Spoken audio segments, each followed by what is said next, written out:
In today's lesson, we are going to run a rig of 9-ball. We will discuss the possible patterns and what English to use on the cue ball and why. In addition, I will show you the angle of each shot and you will also see the ghost ball.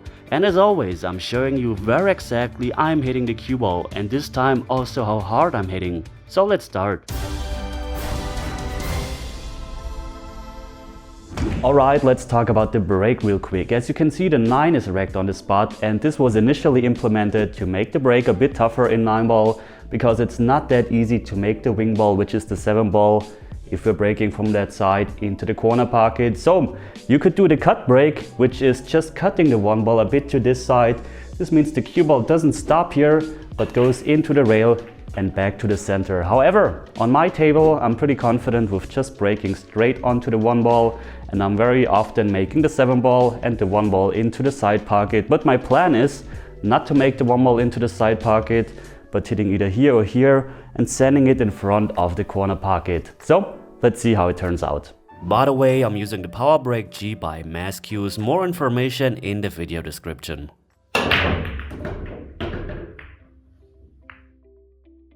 Well, not a bad break. We made the wing ball. Cue ball is very good at the center of the table. You can see the 1 ball didn't end up down here because it caught the point of the side pocket, went back, but luckily we have a very good shot on the 1 ball. Right away I see a tiny bit of a problem is the free ball in front of here, because we can play the 1 ball into the corner pocket and could come naturally out here and play the 2 ball into the corner pocket, but the free ball is blocking the path. So we have to improvise a bit or of course play the combination shot. But I think what we're going to do here is we're going to play low left. That way the cue ball should hopefully miss the 9, come towards here and then travel this path or around this path. And if it comes too short, we have the 2 ball into the corner. And if it comes a bit longer, we have the 2 ball into the side pocket. So this is a quality stroke. This means following through the cue ball nicely, get a lot of action on the cue ball and don't hit that hard, because especially the harder you hit, the longer it takes the cue ball to come off the tangent line, and the tangent line goes into the 9, which isn't the worst, to be honest. We could catch the 9 ball, come towards here and still towards here, but I'm trying to not catch the 9 ball. So low left, follow through and don't hit that hard.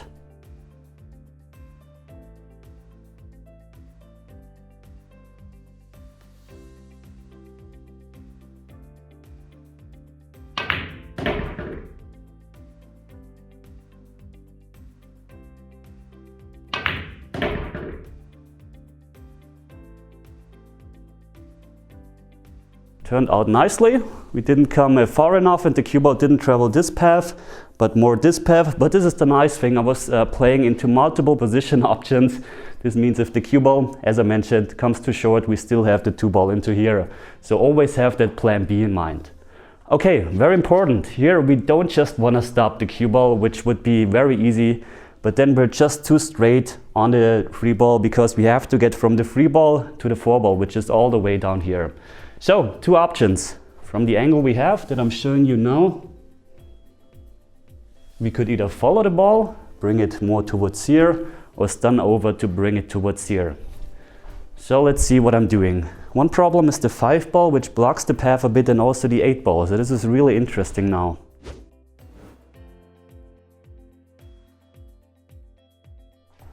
I think the easiest way if we end up here is to bring the cue ball from here towards here, but you can see 5 ball is blocking. If we bring the cue ball towards here, then we could go around like this, but then you see the 8 ball is here.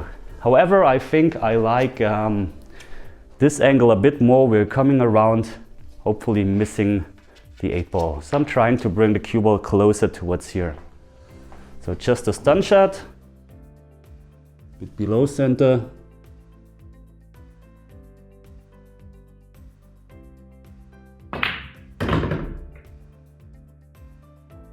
Okay, now make your plan.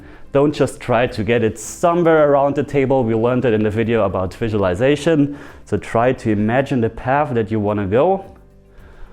I think, well, we have to go behind the 8 ball probably, but we don't want to end up straight. What we could also do is go this path from here to here to here, and then from here between the 9 and the 5 ball. This avoids a bit of traffic, but then we have the problem that the side pocket is a bit in the way. I think I have to go behind the 8 ball and end up with a nice angle on the 3 ball. And by the way, of course you can go in between the 8 and the 9 ball, but believe me, the scratch becomes really huge. On my first 3 attempts I scratched on this shot. So this is right spin of course, but not too much, and of course the thickness of the shot changes everything. You can play the 3 ball into this part of the pocket or even in this part of the pocket. So you see the ghost ball can vary from here all the way to here. So very important where you actually playing the 3 ball in the pocket. I'm going for center pocket, a bit below center on the cue ball with a touch of right spin, and then try to go 2 rails behind the 8 ball and towards here. So very, very difficult shot. And of course, there are other paths. This could also work if you're feeling more comfortable with that one. Visualizing the cue ball path, very important.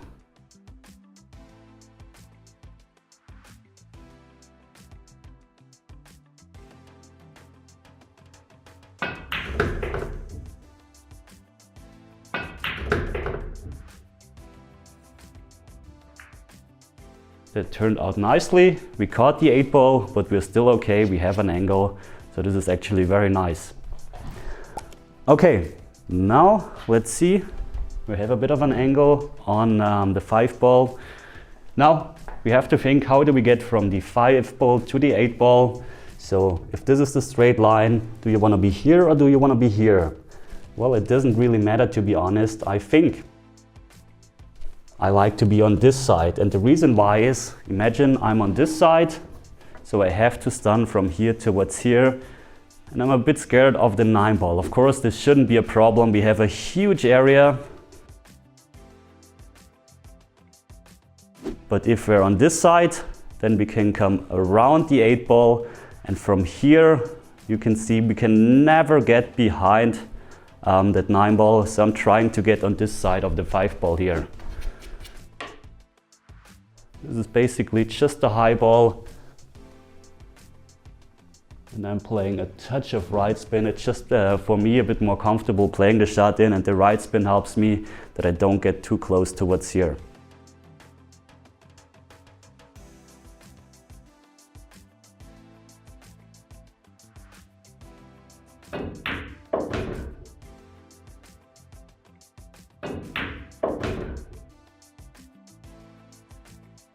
Turned out nicely. Well, you gotta be tall or you gotta be a right-hander here. Let's see if I can reach it. Yes, I can reach it comfortably. All right, one more difficult shot. We're trying to get around the 8 ball, or something like that, where we always have a shot on the 8 ball. And then probably we're going to play the 9 ball in the same pocket as the 8 ball. So again, visualize, playing high, touch of right spin, because if I'm just playing high, I maybe go like this. With the right spin, the angle opens and brings me towards here. More right spin will mean we're hitting closer here, coming with a steeper angle. So we're trying to hit right around here the rail with the right speed. You don't want to hit too soft. If so, you want to hit harder, because you can see all the way here we're having a shot.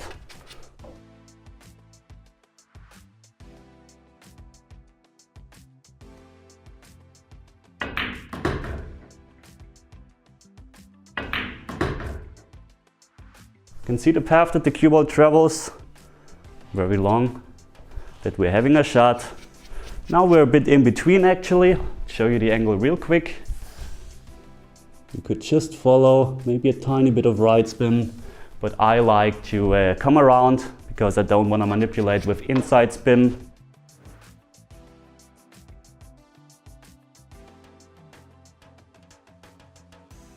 Well, you know what? I think this is just a high ball, so I'm playing the 9 ball into here. Just playing a high ball. Of course, some people would argue that you should try to leave the cue ball here, go into the rail, leave it here for the 9 into the side. But we already had that video of quite a while ago. If you're ending too far here or too far here, you don't have a shot. whereas if you're here in this huge area, you have an easier shot than into the side pocket. But if you would play for the side pocket, then maybe watch my other video and then give it a try again. Okay, just playing high, tiny bit of right spin. You can see, hopefully you can see it in the GoPro, it's just a hair of right spin.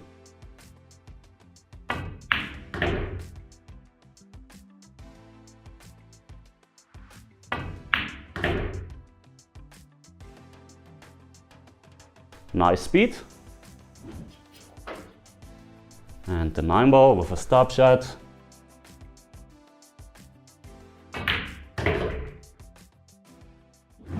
And now I want to show you two very interesting 9-ball breaks in a row, and while you're watching, I just want to take the time to tell you, if you want to improve your game and if you enjoy my videos, I have over 100 more training videos on my channel and I'm uploading a new one every week.